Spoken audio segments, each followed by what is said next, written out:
The topic I want to talk about today, because it's timely for our curious and quirky leaders, is what we can learn about innovation from the Olympics.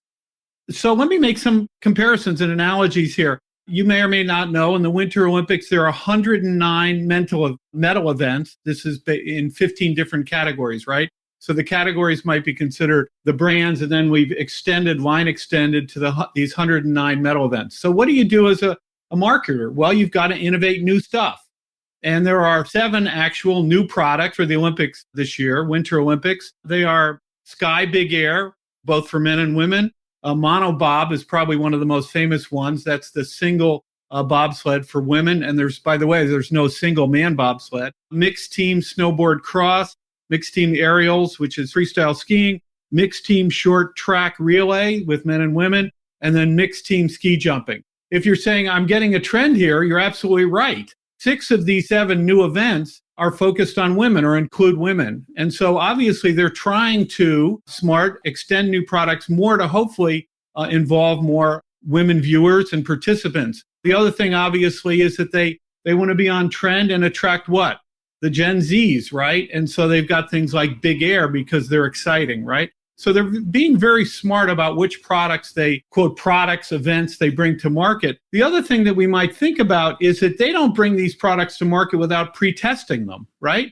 And they have 2 ways of pre-testing them. One is through demonstration events. These are events that may turn into medal events, but aren't. And so like in 1928, right, there was skiing behind horses. They tried that. That didn't work so well. In 1952, they had bandy hockey, which was hockey with a ball. And then in 1988, they tried ski ballet. Obviously, these are some that didn't work. So there's that testing component. The second way they test, which is in some ways the more effective, is with the Winter Games, the Winter X Games. And so they can see what kind of reaction certain sports get. The athletes can get better and better at it. And so ultimately, they can become an Olympic sport. The second thing I want to talk about that's the brilliance of the Olympics from a marketing standpoint and an innovation standpoint is that they've resolved what we call the global innovation paradox. All right, so what's that? In these times of need for saving money, if you will, on our brands, the marketers, they want operational efficiencies of a global brand, right? So if you go to China and you want to buy Dove, you buy Dove. It's called Dove, right? And so that's a trend, right? And the paradox, though, is that some marketers will just take their brand and launch it in a foreign country without sort of tailoring it to that country, right? And so the key is you have to customize it to the local markets. And of course, the Olympics is the poster child for this. Why? Because each market is different. Each event is totally, in some ways, they maintain the master brand, right? They have the flag and the torch and the anthem and all that. But then, of course, it could not be more customized in terms of the local market. And in these times, it's become very inexpensive and very easy to customize. How?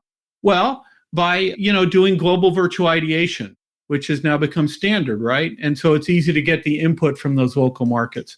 And so the last thing I want to talk about, I couldn't leave the Curious and Quirky event here without talking about inventing a new sport. And so how do you do that? Well, one is trends. So obviously women was one trend and they incorporated that. So maybe we'll invent something that has women in it. What's another thing you can do? You can sort of mash up different sports. That's an obvious creative technique. And if we combine that with the trend, I'll ask you, what is the fastest growing sport in the US at this point? If you said teeny pong or tenny pong, you'd be right, except that's called now what? Pickleball. Okay, that was one of the first names that they rejected. And so it's called pickleball.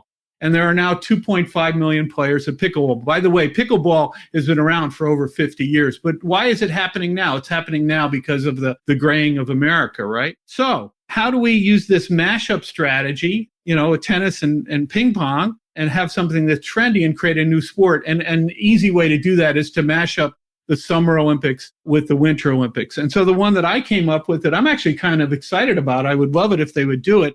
In the Summer Olympics with the gymnastics, we have rhythmic gymnastics, right? And if you remember that, they have sort of a ball or a hoop or a ribbon or a club, and they're doing all these gymnastic exercises when they're balancing a ball or throwing a hoop or using a ribbon. So what if we combined that and sort of had rhythmic ice dancing, right? And so now we've got all these wonderful skaters, and now they're having to deal with balls and ribbons and clubs. So that's my my take on innovation with the Olympics.